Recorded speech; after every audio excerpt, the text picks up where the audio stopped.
Hello everyone, welcome to TPS study. आज की class में रीसेंट प्लस घटना चक्र को पढ़ने वाले हैं। इसमें science, polity, history and geography इन सभी के प्रश्नों को शामिल किया गया है।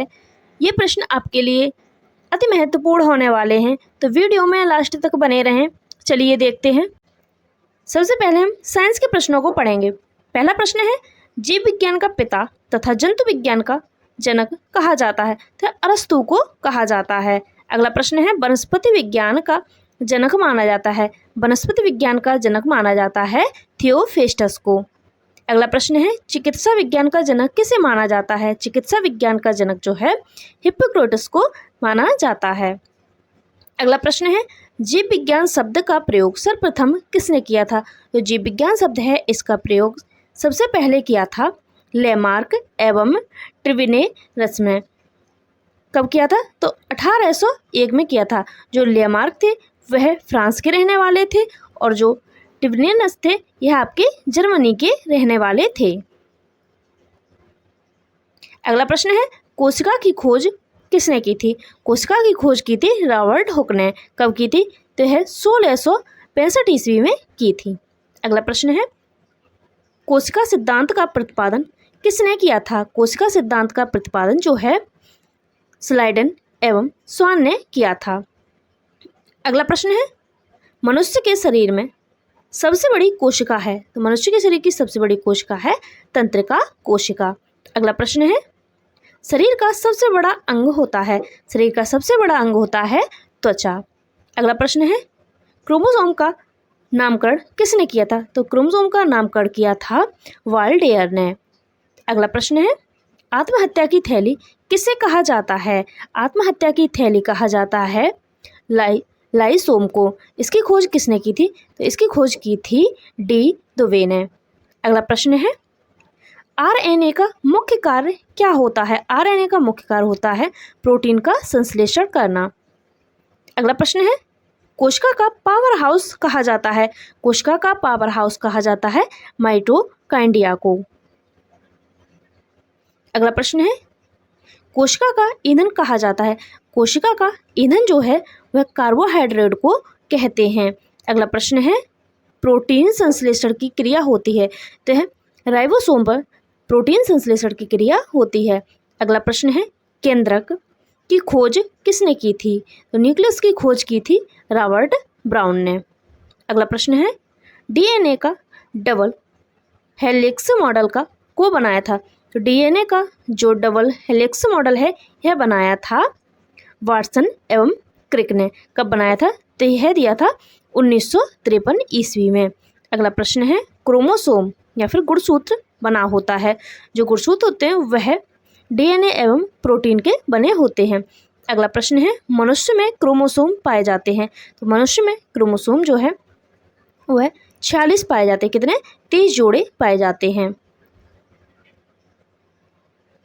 अगला प्रश्न है, मानव त्वचा की ऊपरी परत क्या कहलाती है? तो मानव त्वचा की जो ऊपरी परत होती है वह एपिडर्मिस कहलाती है। अगला प्रश्न है, ऊतकों का अध्ययन किया जाता है? ऊतकों का अध्ययन किया जाता है हिस्टोलॉजी के अंतर्गत। अगला प्रश्न है, मानव का वैज्ञानिक नाम क्या है? मनुष्य का वैज्ञानिक नाम है होमो सैपियंस। अगला प्रश्न है, शरीर में भोजन का पाचन प्रारंभ होता है? तो हमारे शरीर में भोजन का पाचन जो है मुख से प्रारंभ होता है। अगला प्रश्न है, पचे हुए भोजन का अवशोषण होता है? पचे हुए भोजन का जो अवशोषण है वह छोटे आंत में होता है। अगला प्रश्न है, लार में मुख्य रूप से पाए जाने वाला एंजाइम कौन सा है? तो लार में मुख्य रूप से पाए जाने वाला एंजाइम है टाइलिन। अगला प्रश्न है, मनुष्य में प्रतिदिन लार स्रावित होता है? तो मनुष्य में प्रतिदिन 1.5 लीटर तक लार स्रावित होता है। इसकी प्रकृति कैसी होती है? तो क्षारीय होती है। अगला प्रश्न है, लार का पीएच मान होता है? तो लार का पीएच मान 6.5 होता है। लार का पीएच मान 6.5 के साथ थोड़ी प्रकृति जो है अम्लीय हो जाती है। अगला प्रश्न है, दूध को फाड़ने या थक्का बनने का कार्य करता है? तो यह रेनिन द्वारा होता है। अगला प्रश्न है, पित्त का निर्माण होता है? पित्त का निर्माण जो है यकृत या फिर लिवर द्वारा होता है। अगला प्रश्न है मानव शरीर की सबसे बड़ी ग्रंथि कौन सी है? मानव शरीर की सबसे बड़ी ग्रंथि है यकृत या फिर लिवर। अगला प्रश्न है मानव शरीर की दूसरी सबसे बड़ी ग्रंथि कौन सी है? तो मानव शरीर की दूसरी सबसे बड़ी ग्रंथि है अग्नाशय। अगला प्रश्न है वसा को पचाने में सहायक होता है, तो यह लाइपेज होता है। वसा को पचाने में सहायक लाइपेज होता है। अगला प्रश्न है प्रोटीन का पाचन एवं प्रोटीन को अमीनो अम्ल में बदलता है। प्रोटीन का पाचन एवं प्रोटीन को अमीनो अम्ल में बदलता है ट्रिप्सिन। अगला प्रश्न है शर्करा को ग्लूकोज में बदलता है, तो शर्करा को ग्लूकोज में माल्टोज बदलता है। अगला प्रश्न है मल में दुर्गंध आती है, तो मल में जो है इंडोल तथा स्केडोल नामक अमीनो अम्ल के कारण मल में दुर्गंध आती है। अगला प्रश्न है इंसुलिन की खोज की थी। इंसुलिन की खोज जो है वह वेंटिंग एवं वेस्ट ने की थी। कब की थी? तो 1921 ईस्वी में की थी। अगला प्रश्न है रुधिर में शर्करा की मात्रा को नियंत्रित करता है। रुधिर में शर्करा की मात्रा को इंसुलिन नियंत्रित करता है। अगला प्रश्न है मृत आरबीसी को नष्ट किया जाता है, तो यकृत के द्वारा नष्ट किया जाता है। अगला प्रश्न है शरीर के अंदर रक्त को जमने से रोकता है, तो हिपेरिन जो है हिपेरिन नामक एक एंजाइम है, वह शरीर के अंदर रक्त को जमने से रोकता है। अगला प्रश्न है शरीर को ऊर्जा प्रदान करती है। कार्बोहाइड्रेट द्वारा जो है शरीर को ऊर्जा प्रदान होती है। अगला प्रश्न है प्रोटीन का सबसे पहले प्रयोग किसने किया था? प्रोटीन का सबसे पहले प्रयोग किया था जे वर्जेलियस ने। अगला प्रश्न है प्रोटीन बना होता है। प्रोटीन जो है 20 अमीनो अम्ल से मिलकर बना होता है। अगला प्रश्न है बच्चों में क्वाशियोकर तथा मरासमस की बीमारी होती है, तो यह प्रोटीन की कमी के कारण होती है। अगला प्रश्न है मनुष्य के शरीर को आवश्यकता होती है, तो मनुष्य के शरीर को 20 प्रकार के प्रोटीनों की आवश्यकता होती है। अगला प्रश्न है 1 ग्राम वसा से कितनी ऊर्जा उत्पन्न होती है? तो है 9.3 किलो कैलोरी ऊर्जा उत्पन्न होती है। अगला प्रश्न है विटामिन की खोज किसने की थी? विटामिन की खोज जो है फंक ने की थी। कब की थी? तो 1911 ईस्वी में की थी। यहाँ से आपके हिस्ट्री के प्रश्न स्टार्ट होते हैं, देखते हैं। पहला प्रश्न है भारत में आने वाला प्रथम पुर्तगाली कौन था? भारत में आने वाला प्रथम पुर्तगाली था वास्को डी गामा। जो कब आया था? यह 20 मई 1498 ईस्वी को आया था। सबसे पहले कालीकट पर पहुंचा था।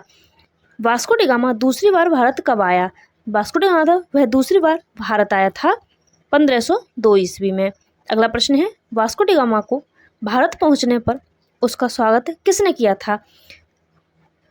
वास्को डी गामा को भारत पहुंचने पर उसका स्वागत किया था कालीकट के शासक जमोरिन ने। प्रश्न है भारत में प्रथम पुर्तगाली वायसराय बनकर कौन आया था? तो फ्रांसिस्को द अल्मेडा आया था 1505 ईस्वी में। अगला प्रश्न है अल्बुकर्क ने 1510 ईस्वी में गोवा किससे जीता? तो बीजापुर के यूसुफ आदिल शाह से जीता था। अगला प्रश्न है पुर्तगालियों ने अपनी पहली व्यापारिक कोठी कहाँ खोली थी? तो पुर्तगालियों ने भारत में अपनी पहली व्यापारिक कोठी जो है कोचीन में खोली थी। अगला प्रश्न है भारत आने वाला प्रथम डच नागरिक कौन था? भारत आने वाला प्रथम डच नागरिक था कार्नेलिस द हस्तमान। यह कब आया था? तो आया था 1596 ईस्वी में। अगला प्रश्न है प्रथम डच फैक्ट्री की स्थापना कब की गई थी? प्रथम डच फैक्ट्री की जो स्थापना है वह की गई थी 1605 ईस्वी में। यह मसूलीपट्टनम में की गई थी। अगला प्रश्न है भारत में ईस्ट इंडिया कंपनी की स्थापना हुई थी। भारत में ईस्ट इंडिया कंपनी की स्थापना जो है 31 दिसंबर 1600 ईस्वी में हुई थी। महारानी एलिजाबेथ से आज्ञा पत्र प्राप्त करके हुई थी ये। अगला प्रश्न है ईस्ट इंडिया कंपनी का पहला गवर्नर कौन बना? ईस्ट इंडिया कंपनी का पहला गवर्नर था टॉमस स्मिथ। अगला प्रश्न है मुगल दरबार में आने वाला प्रथम अंग्रेज था। तो मुगल दरबार में आने वाला प्रथम अंग्रेज था कैप्टन हॉकिंस। कब आया था? तो 1609 ईस्वी में जहांगीर के दरबार में आया था। अगला प्रश्न है अंग्रेजों की प्रथम व्यापारिक कोठी या फिर फैक्ट्री कहाँ खोली गई? यह सूरत में खोली गई 1608 ईस्वी में। अगला प्रश्न है कलकत्ता या कोलकाता नगर की नींव रखी थी। कोलकाता नगर की नींव जो है जॉर्ज चारनॉक ने रखी थी। अगला प्रश्न है प्रथम फ्रांसीसी गवर्नर कौन था? प्रथम फ्रांसीसी गवर्नर था डुप्ले। अगला प्रश्न है अंग्रेजी साम्राज्य का संस्थापक कौन था? अंग्रेजी साम्राज्य का संस्थापक था लॉर्ड क्लाइव। अगला प्रश्न है प्रथम कर्नाटक की युद्ध जो कि 1746 से 1748 ईस्वी तक चला, यह किस संधि के द्वारा समाप्त हुआ था? जो प्रथम कर्नाटक युद्ध था वह एला सापल के संधि द्वारा समाप्त हुआ था। अगला प्रश्न है दूसरा कर्नाटक युद्ध जो कि 1749 से 1754 ईस्वी तक चला था। दूसरा कर्नाटक युद्ध जो है वह पांडिचेरी की संधि द्वारा समाप्त हुआ था। अगला प्रश्न है तीसरा कर्नाटक युद्ध। तीसरा कर्नाटक युद्ध 1756 से 1763 ईस्वी तक चला था। जो तीसरा कर्नाटक युद्ध है वह पेरिस की संधि द्वारा समाप्त हुआ था। अगला प्रश्न है वांडीवास की लड़ाई जो कब हुई थी? यह 1760 ईस्वी में हुई थी। में फ्रांसीसियों को बुरी तरह किसने हराया था? वांडीवास की लड़ाई में फ्रांसीसियों को अंग्रेजी सेना ने बुरी तरह हराया था। सर आयरकूट ने नेतृत्व किया था। अंग्रेजी सेना का किसने नेतृत्व किया था? तो सर आयरकूट ने नेतृत्व किया था। अगला प्रश्न है अंग्रेजों ने पांडिचेरी को फ्रांसीसियों से छीना था। अंग्रेजों ने पांडिचेरी को फ्रांसीसियों से 1761 ईस्वी में छीना था। अगला प्रश्न है भारत आने वाले विदेशियों का सही क्रम है। भारत आने वाले विदेशियों का सही क्रम है पहले पुर्तगाली आए थे, फिर डच आए थे, उसके बाद अंग्रेज, फिर डेनिश, फिर लास्ट में फ्रांसीस आए थे। अगला प्रश्न है प्लासी का युद्ध 30 जून 1757 ईस्वी को हुआ था। यह जो है प्लासी का युद्ध है वह रॉबर्ट क्लाइव एवं सिराजुद्दौला के बीच में हुआ था। अगला प्रश्न है अपनी राजधानी को मुर्शिदाबाद से मुंगेर स्थानांतरित किया था। तो मीर कासिम ने अपनी राजधानी मुर्शिदाबाद से मुंगेर स्थानांतरित की थी। अगला प्रश्न है बक्सर का युद्ध अंग्रेजों एवं मीर कासिम अवध के नवाब सिराजुद्दौला एवं मुगल सम्राट शाह आलम द्वितीय के सम्मिलित सेना के बीच हुआ था। यह हुआ था 1764 ईस्वी में। जो बक्सर का युद्ध हुआ था वह 1764 ईस्वी में हुआ था। अगला प्रश्न है बक्सर की लड़ाई 1764 ईस्वी में अंग्रेजी सेनापति था। बक्सर की लड़ाई में अंग्रेजी सेनापति था हेक्टर मुनरो। अगला प्रश्न है टीपू सुल्तान हैदर अली का पुत्र, यानी कि जो टीपू सुल्तान था वह हैदर अली का पुत्र था। टीपू सुल्तान की राजधानी थी तो श्रीरंगपट्टनम थी। अगला प्रश्न है कलकत्ता में ब्लैक होल की घटना घटी थी। कलकत्ता में ब्लैक होल की घटना जो है वह 20 जून 1756 ईस्वी को घटी थी। यह किसके समय में? यह सिराजुद्दौला के समय में घटित हुई थी। अगला प्रश्न है टीपू सुल्तान शासक था। जो टीपू सुल्तान था वह मैसूर का शासक था। अगला प्रश्न है मैसूर राज्य की स्थापना किसने की थी? मैसूर राज्य की जो स्थापना है वह हैदर अली ने की थी। कब की थी? यह 1766 ईस्वी में की थी। अगला प्रश्न है जयपुर शहर का निर्माण करवाया था। जयपुर शहर का जो निर्माण है वह सवाई जयसिंह ने करवाया था। अगला प्रश्न है टीपू सुल्तान की मृत्यु कब हुई थी? टीपू सुल्तान की मृत्यु जो है 1799 ईस्वी में हुई थी, चतुर्थ आंग्ल मैसूर के दौरान। अगला प्रश्न है, अंग्रेज और फ्रांसीसियों के मध्य हुए युद्ध को कहा जाता है। अंग्रेजों और जो फ्रांसीसियों के मध्य युद्ध हुए थे उन्हें कर्नाटक युद्ध के नाम से जानते हैं। अगला प्रश्न है, मार्च 1784 ईस्वी में मंगोल की संधि हुई थी। मंगलोर की संधि जो है वह टीपू सुल्तान और अंग्रेजों के मध्य में हुई थी। अगला प्रश्न है, टीपू सुल्तान और अंग्रेजों के बीच श्रीरंगपट्टनम की संधि हुई थी, तो यह 1792 ईस्वी में हुई थी। अगला प्रश्न है, अलीनगर की संधि फरवरी 1757 ईस्वी में हुई थी। जो अलीनगर की संधि है यह 1757 ईस्वी में सिराजुद्दौला और क्लाइव के बीच में हुई थी। अगला प्रश्न है, इलाहाबाद की प्रथम संधि बक्सर के युद्ध के बाद 12 अगस्त 1765 ईस्वी को हुई थी। तो यह जो है इलाहाबाद की प्रथम संधि है यह शाह आलम द्वितीय एवं क्लाइव के बीच में हुई थी।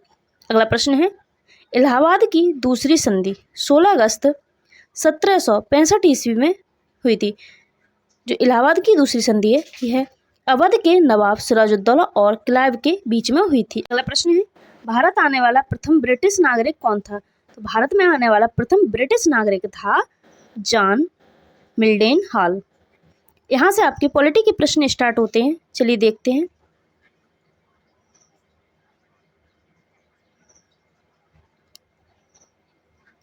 पहला प्रश्न है, भारत में संविधान सभा का गठन किया गया। भारत में संविधान सभा का गठन जो है कैबिनेट मिशन की सिफारिश पर 1946 में किया गया था। अगला प्रश्न है, संविधान सभा का गठन कब हुआ? संविधान सभा का जो गठन है वह जुलाई 1946 में हुआ था। अगला प्रश्न है, संविधान सभा का पुनर्गठन 3 जून 1947 को विभाजन के बाद कब हुआ? तो संविधान सभा का पुनर्गठन जो है 31 अक्टूबर 1947 को हुआ था। 31 अक्टूबर 1947 को हुआ था। अगला प्रश्न है, संविधान सभा में कुल सदस्यों की संख्या निर्धारित की गई थी। संविधान सभा में कुल सदस्यों की संख्या निर्धारित की गई थी 389। अगला प्रश्न है, संविधान के मूल मसौदे पर हस्ताक्षर थे। संविधान के मूल मसौदे पर 284 सदस्यों के हस्ताक्षर थे। अगला प्रश्न है, संविधान सभा में ब्रिटिश प्रांतों, देशी रियासतों तथा कमिश्नरी से प्रतिनिधि थे। संविधान सभा में ब्रिटिश प्रांतों से 282, देशी रियासतों से 93 तथा कमिश्नरी से थे 4 प्रतिनिधि थे। अगला प्रश्न है, देश के विभाजन होने पर प्रांतों तथा देशी रियासतों की सदस्य की संख्या रह गई थी। देश के विभाजन होने पर प्रांतों की संख्या रह गई थी 235 तथा देशी रियासतों की सदस्यों की संख्या रह गई थी 89। कुल संख्या रह गई थी 324। अगला प्रश्न है, संविधान सभा की प्रथम बैठक कब हुई थी? संविधान सभा की प्रथम बैठक हुई थी 9 दिसंबर 1946 को प्रातः 11 बजे। अगला प्रश्न है, संविधान सभा की प्रथम बैठक की अध्यक्षता किसने की थी? यानी कि अस्थायी अध्यक्ष कौन थे? ये थे डॉक्टर सच्चिदानंद सिन्हा। अगला प्रश्न है, संविधान सभा का स्थायी अध्यक्ष 11 दिसंबर 1946 को चुना गया, तो है डॉक्टर राजेंद्र प्रसाद को चुना गया था। अगला प्रश्न है, संविधान सभा के संवैधानिक सलाहकार कौन थे? संविधान सभा के संवैधानिक सलाहकार थे श्री वी.एन. राव, जिनका पूरा नाम है श्री वेनेगल नरसिंह राव। अगला प्रश्न है, 29 अगस्त 1947 को गठित 7 सदस्यीय प्रारूप समिति के अध्यक्ष कौन थे? यह थे डॉक्टर B.R. अम्बेडकर। अगला प्रश्न है, संविधान के प्रारूप पर बहस हुई थी, तो यह 114 दिन तक हुई थी। अगला प्रश्न है, भारतीय संविधान को पारित एवं अंगीकार किया गया। भारतीय संविधान को पारित एवं अंगीकार किया गया था 26 नवंबर 1949 को। अगला प्रश्न है, संपूर्ण संविधान लागू या प्रवर्तित हुआ थे? 26 जनवरी 1950 को हुआ था। अगला प्रश्न है, संविधान निर्माण में कितना समय लगा? संविधान के निर्माण में लगे थे 2 वर्ष 11 माह और 18 दिन का समय लगा था।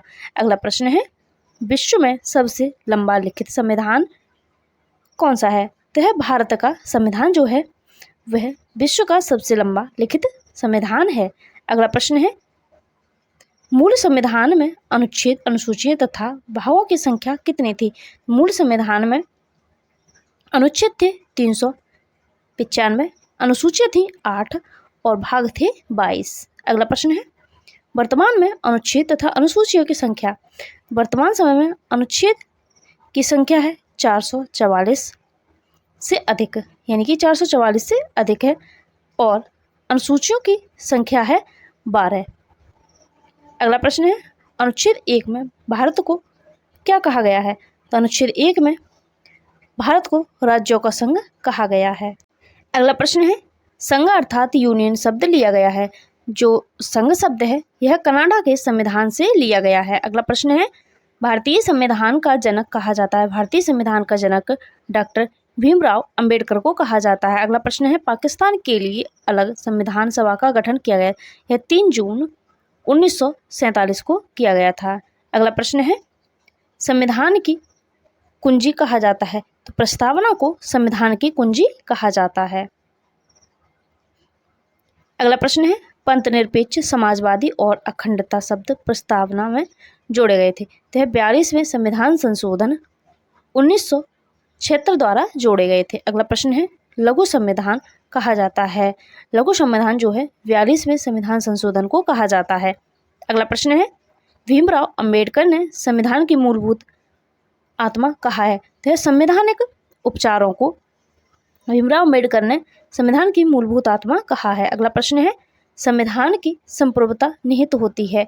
तो भारत के लोगों में संविधान की संप्रभुता निहित होती है। अगला प्रश्न है, भारतीय संसदीय शासन प्रणाली प्रस्तावित है। तो ब्रिटेन के संविधान से ली गई है। अगला प्रश्न है, संविधान संशोधन की प्रक्रिया लिया गया है। संविधान संशोधन की प्रक्रिया है वह दक्षिण अफ्रीका के संविधान से ली गई है। अगला प्रश्न है, संविधान संशोधन की प्रक्रिया वर्णित है। तो अनुच्छेद 368 तथा भाग 20 में वर्णित है। अगला प्रश्न है, प्रथम संविधान संशोधन हुआ था। तो 1951 में प्रथम संविधान संशोधन हुआ था। अगला प्रश्न है, राज्य के नीति निर्देशक तत्व प्रस्तावित हैं। तो आयरलैंड के संविधान से लिए गए हैं। जो राज्य के नीति निर्देशक तत्व हैं वह आयरलैंड के संविधान से लिए गए हैं। अगला प्रश्न है, राज्य के नीति निर्देशक तत्वों का वर्णन है। राज्य के नीति निर्देशक तत्वों का वर्णन है भाग 4 में, अनुच्छेद 36 से 51 में है। अगला प्रश्न है, संविधान सभा के झंडा समिति का तथा संचालन समिति के अध्यक्ष कौन थे? तो झंडा समिति और संचालन समिति के अध्यक्ष थे। झंडा समिति के अध्यक्ष थे JV कृपलानी तथा संचालन समिति के अध्यक्ष थे डॉक्टर राजेंद्र प्रसाद। अगला प्रश्न है, भारतीय संविधान में न्यायिक पुनर्वलोकन तथा मौलिक अधिकार प्रभावित है। तो यह संयुक्त राज्य अमेरिका से प्रभावित है, यानी कि संयुक्त राज्य अमेरिका से लिए गए। अगला प्रश्न है, भारतीय संविधान में मौलिक कर्तव्य लिया गया है। भारतीय संविधान में मौलिक कर्तव्य जो है सोवियत रूस के संविधान से लिए गए हैं। अगला प्रश्न है, मौलिक कर्तव्य इनकी संख्या है 11 वर्णित हैं। तो यह भाग 4 का तथा अनुच्छेद 51 का में वर्णित हैं। अगला प्रश्न है, संविधान के मौलिक कर्तव्य 42वें संविधान संशोधन 1976 द्वारा जोड़े गए थे। यह सरदार स्वर्ण सिंह समिति की अनुशंसा पर जोड़े गए थे। अगला प्रश्न है, मौलिक अधिकार वर्णित है। मौलिक अधिकार जो है वह भाग 3 में अनुच्छेद 12 से 35 में वर्णित है। अगला प्रश्न है, भारत के 22 भाषाओं का उल्लेख। भारत की 22 भाषाओं का उल्लेख जो है 9वीं अनुसूची में भाग 17 में उल्लिखित हैं। अगला प्रश्न है, दल बदल विरोधक उपबंध वर्णित है। दल बदल विरोधक उपबंध जो है 10वीं अनुसूची में वर्णित है। अगला प्रश्न है, संघ सूची, राज्य सूची तथा समवर्ती सूची का संबंध है। जो संघ सूची, राज्य सूची और समवर्ती सूची का संबंध जो है वह 7वीं अनुसूची से है। अनुच्छेद 246 में वर्ड है। अगला प्रश्न है संघ सूची, समवर्ती सूची तथा राज्य सूची में उल्लिखित विषयों की संख्या है तो है क्रमशः संघ सूची में विषयों की संख्या है 100, समवर्ती सूची में है 52 तथा राज्य सूची में है 61। अगला प्रश्न है रक्षा, विदेश, नागरिक, रेलवे, डाक तार प्रमुख विषय हैं तो यह संघ सूची के विषय हैं। अगला प्रश्न है फोर्ट विलियम का प्रथम शासक था, फोर्ट विलियम का प्रथम शासक था चार्ल्स आयर। अगला प्रश्न है भारत का पहला स्वतंत्रता संग्राम था, यह 1857 की क्रांति था। यहाँ से आपके ज्योग्राफी के प्रश्न स्टार्ट होते हैं। पहला प्रश्न है विश्व का कुल क्षेत्रफल कितना है, तो विश्व का कुल क्षेत्रफल है 510.072 मिलियन वर्ग किलोमीटर। अगला प्रश्न है विश्व में देशों की कुल संख्या, विश्व में देशों की कुल संख्या है लगभग 195। अगला प्रश्न है विश्व की कुल जनसंख्या, तो विश्व की कुल जनसंख्या है 7.17 अरब, लगभग कितनी है 7.17 अरब है। अगला प्रश्न है विश्व में जनसंख्या की दृष्टि से सबसे बड़ा देश कौन सा है, विश्व में जनसंख्या की दृष्टि से सबसे बड़ा देश है भारत, पहले चीन था अब है भारत। अगला प्रश्न है विश्व का सबसे छोटा देश, तो विश्व का सबसे छोटा देश है वेटिकन सिटी। अगला प्रश्न है महाद्वीपों की कुल संख्या, महाद्वीपों की कुल संख्या है 7। अगला प्रश्न है विश्व का सबसे बड़ा महाद्वीप कौन सा है, तो विश्व का सबसे बड़ा महाद्वीप है एशिया महाद्वीप। अगला प्रश्न है विश्व का सबसे छोटा महाद्वीप कौन सा है, विश्व का सबसे छोटा महाद्वीप है ऑस्ट्रेलिया। अगला प्रश्न है विश्व में ग्रामीण जनसंख्या है, तो विश्व में ग्रामीण जनसंख्या है कुल 47.7%। अगला प्रश्न है सबसे ऊंचा पर्वत शिखर, सबसे ऊंचा पर्वत शिखर है माउंट एवरेस्ट, जो कहाँ है नेपाल में है, कितना है तो इसकी ऊंचाई है 8,850 मीटर। अगला प्रश्न है विश्व में सर्वाधिक जन्म दर वाला महाद्वीप, तो यह अफ्रीका है। अगला प्रश्न है विश्व में सर्वाधिक मृत्यु दर वाला महाद्वीप कौन सा है, तो यह अफ्रीका महाद्वीप है। अगला प्रश्न है विश्व में सर्वाधिक तथा न्यूनतम साक्षरता वाला देश कौन सा है, तो विश्व में सर्वाधिक साक्षरता वाला देश है फिनलैंड और न्यूनतम साक्षरता वाला देश है दक्षिण सूडान। अगला प्रश्न है विश्व में सर्वाधिक जनसंख्या घनत्व वाला देश तो है मोनाको है।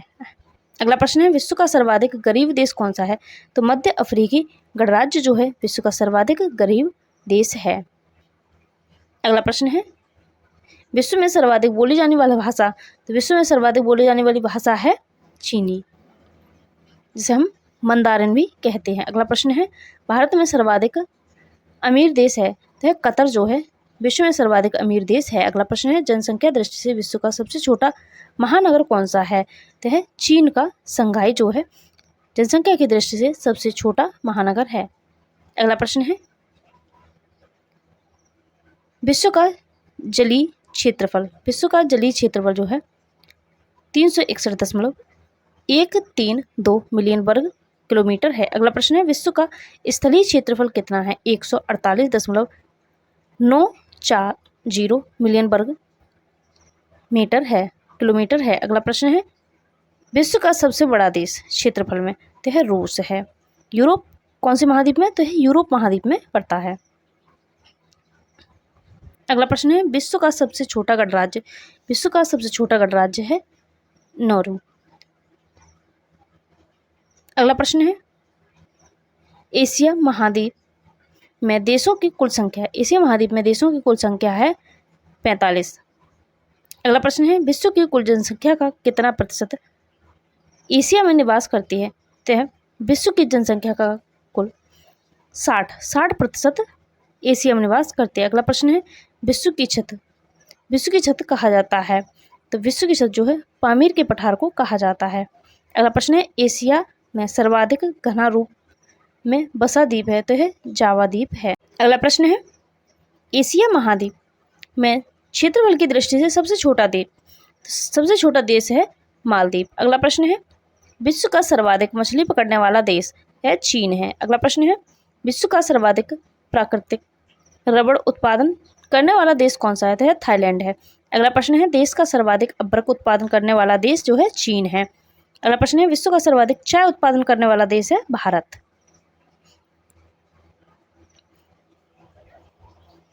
अगला प्रश्न है विश्व में सर्वाधिक टिन उत्पादन करने वाला देश, तो है मलेशिया जो है टिन उत्पादन करने वाला सबसे बड़ा देश है। अगला प्रश्न है अंध महाद्वीप कहा जाता है, अफ्रीका को अंध महाद्वीप कहा जाता है। अगला प्रश्न है बुशमैन जिसे हम कालाहारी भी कहते हैं, बुशमैन तथा पिग्मी जिसे हम कांगो कहते हैं, प्रमुख जनजातियां हैं तो है अफ्रीका महाद्वीप की हैं।